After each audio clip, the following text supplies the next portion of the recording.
Nike est en train de chuter depuis quelques semaines, voire quelques mois de façon assez conséquente. Comme on peut le voir ici sur la dernière année en termes de performance, on est à moins 34,31%, quasiment moins 35%. Sur les 6 derniers mois, on est à 28,6%. Et vous voyez, ça s'est clairement accéléré. En fait, c'est à partir du mois de juin, le 26-27, avec les résultats finalement que Nike a sortis.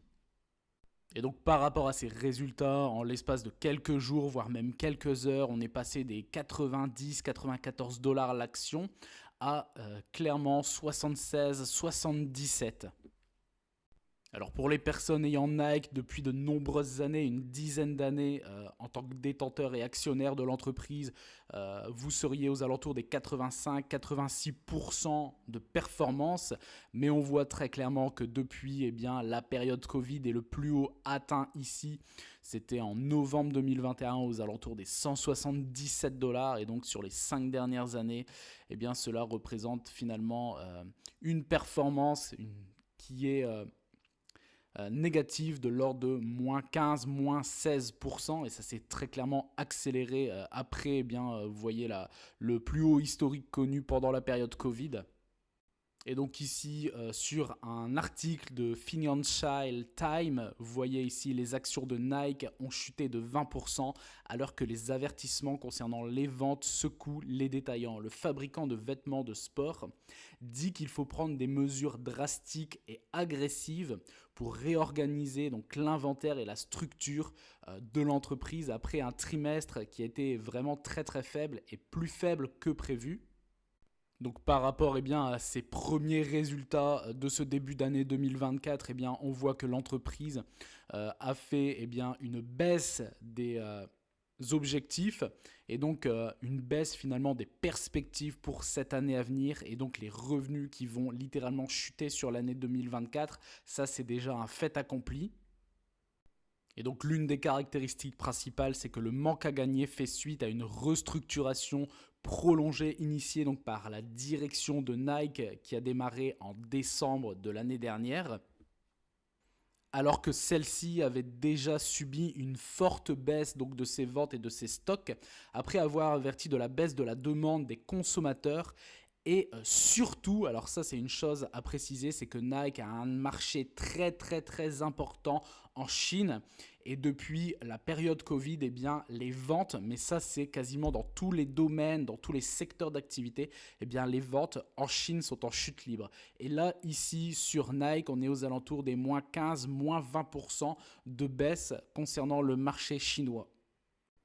Donc ici est précisé que les revenus directs liés aux consommateurs de Nike ont chuté de 8% au cours des 3 derniers mois donc, de cette année, à un total de 5,1 milliards de dollars, tandis que les revenus globaux pour l'instant ont chuté donc de 2% à quasiment 12,6 milliards de dollars, ce qui est assez conséquent. Et donc très clairement, l'entreprise, et ça c'est un point très très important, est dans une dynamique de restructuration et de restructuration de stratégie à un plan d'économie qui passe à 2 milliards de dollars depuis décembre. Donc très clairement, Nike est dans un virage à 360 degrés concernant son business model sans doute. Et c'est pour ça que depuis quelques semaines, voire quelques mois, les investisseurs vendent de façon massive.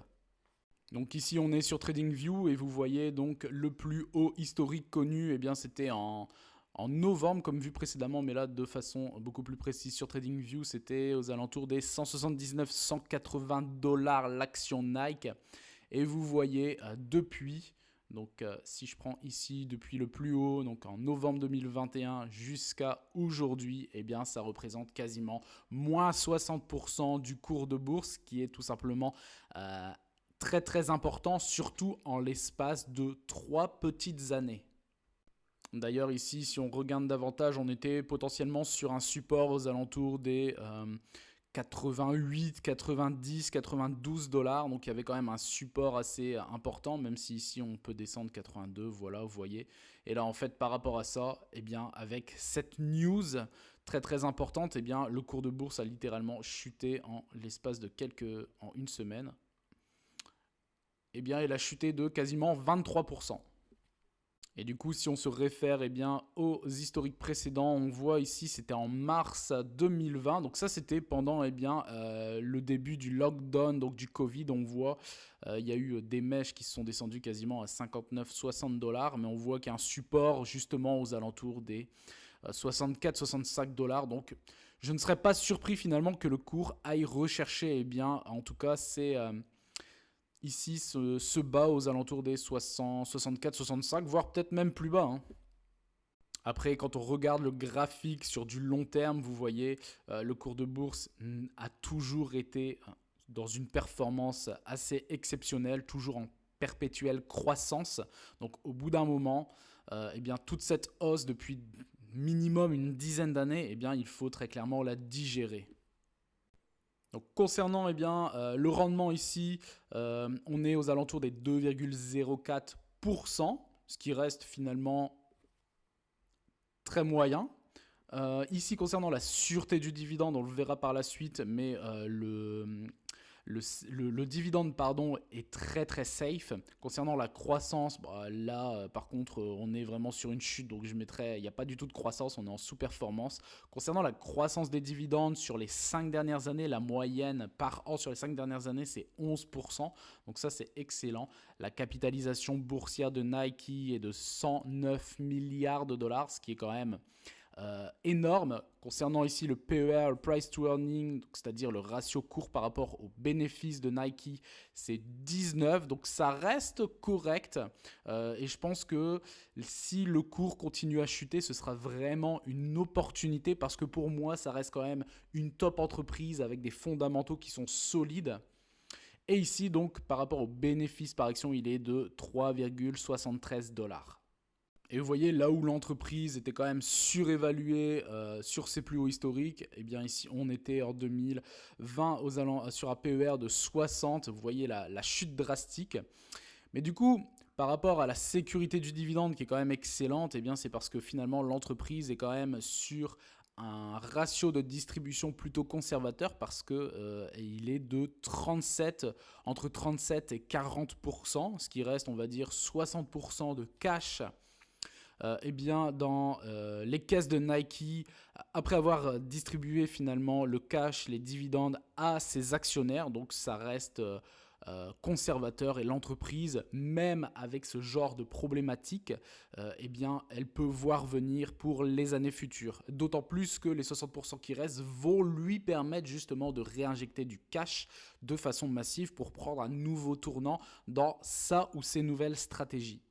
Donc ici, on passe maintenant sur dividende.com. Donc le dividende versé, c'est 1,48 $ par action au niveau annuel.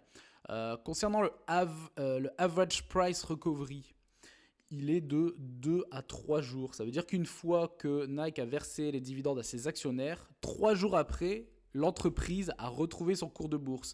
Donc pour les personnes stipulant le fait que les dividendes n'enrichissent pas les actionnaires, c'est totalement faux, puisque en l'occurrence là, Nike, au bout de 3 jours, vous récupérez le cours avant le détachement du dividende. Concernant, donc vous voyez ici le payout ratio 41% par rapport à Morning juste avant 37, c'est équivalent. Le nombre d'années d'augmentation consécutive du dividende est de 21 années d'affilée. Les dividendes sont versés de façon trimestrielle et vous voyez le secteur des consommations discrétionnaires, le rendement moyen pour toutes les sociétés du secteur discrétionnaire, c'est 1,89%. Donc Nike à l'heure actuelle, avec son cours de bourse qui chute, fait actuellement mieux en termes de rendement. Alors concernant ici les différents éléments financiers, ici la rentabilité, la marge bénéficiaire, c'est 11%. Donc c'est une marge qui est moyenne. Après, voilà, le secteur finalement du retail est quand même assez faible, donc ça me paraît assez logique. On voit ici donc la croissance trimestrielle du chiffre d'affaires sur les 12 derniers mois, c'est moins 1,7%. Je pense que c'est même davantage. Le EBITDA, c'est-à-dire l'excédent brut d'exploitation, c'est 7,5 milliards de dollars. Le bénéfice net disponible et distribuable, donc ça c'est sur un an, est de 5,7 milliards de dollars. Donc Nike a quand même du cash dans sa trésorerie, ça c'est clair et net. Et la croissance trimestrielle des bénéfices est de 45,5%. Alors après une mise à jour, je pense que ce sera beaucoup moins, voire même en négatif.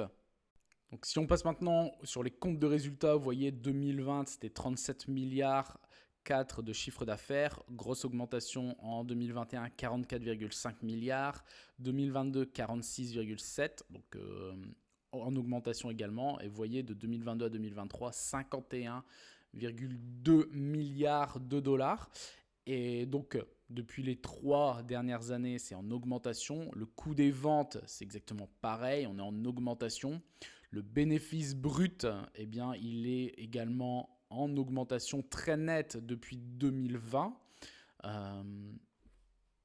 Ce qui nous intéresse par contre, eh bien, ce sont les bénéfices nets. Donc vous voyez, 2020, c'était 2,5 milliards de dollars de bénéfices nets. On passe à 5,7 milliards en 2021, 6,46 en 2022 et 2023, vous voyez quasiment une baisse de 1 milliard par rapport à 2022. Pour redescendre à 5,07 milliards de dollars de bénéfices nets. Donc finalement, ce qu'on nous sort comme eh bien, info à l'heure actuelle sur Nike, c'était déjà quelque chose qui était déjà amorcé depuis plus d'un an maintenant. Et il faut également faire attention et prendre certaines choses en compte dans le sens où vous avez énormément de concurrents dans le marché du retail, énormément de grosses marques très connues.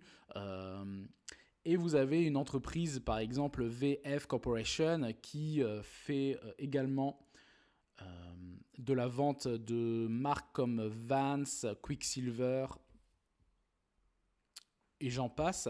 Et depuis quelques années maintenant, depuis surtout le Covid, l'entreprise a vu ses ventes chuter de façon drastique et l'entreprise a réduit également de façon drastique son dividende. Donc c'est le secteur du retail est potentiellement un secteur en danger. Donc à Nike de prendre des décisions pour finalement repartir sur une dynamique haussière et ça de façon assez rapide, c'est-à-dire dans les 1 an à 2 ans qui viennent. Et le problème également du retail, c'est qu'à l'heure actuelle, avec les réseaux sociaux, les gens sont énormément influencés par les marques, etc. Donc il y a de plus en plus de concurrence. Bon, je pense personnellement que l'entreprise reste quand même une top multinationale avec des fondamentaux qui sont solides. Juste à voir comment dans les prochains mois, prochaines années, les 2 prochaines années, celle-ci va engager un nouveau virage, un nouveau tournant à 360 dans une nouvelle stratégie, un nouveau plan économique. Parce que c'est vrai, il faut se l'avouer aussi que depuis des décennies, elle surfe, admettons, sur la marque des Air Jordan. Finalement, ce qui change, c'est les coloris, vite fait concernant les modèles, mais ça reste de la classique. Donc à voir comment celle-ci va évoluer et se développer. N'hésitez pas à mettre en commentaire si vous avez Nike dans votre portefeuille, ce que vous pensez également de l'entreprise à l'heure actuelle. N'hésitez pas à vous abonner, à liker et je vous dis à bientôt pour une prochaine vidéo. Ciao!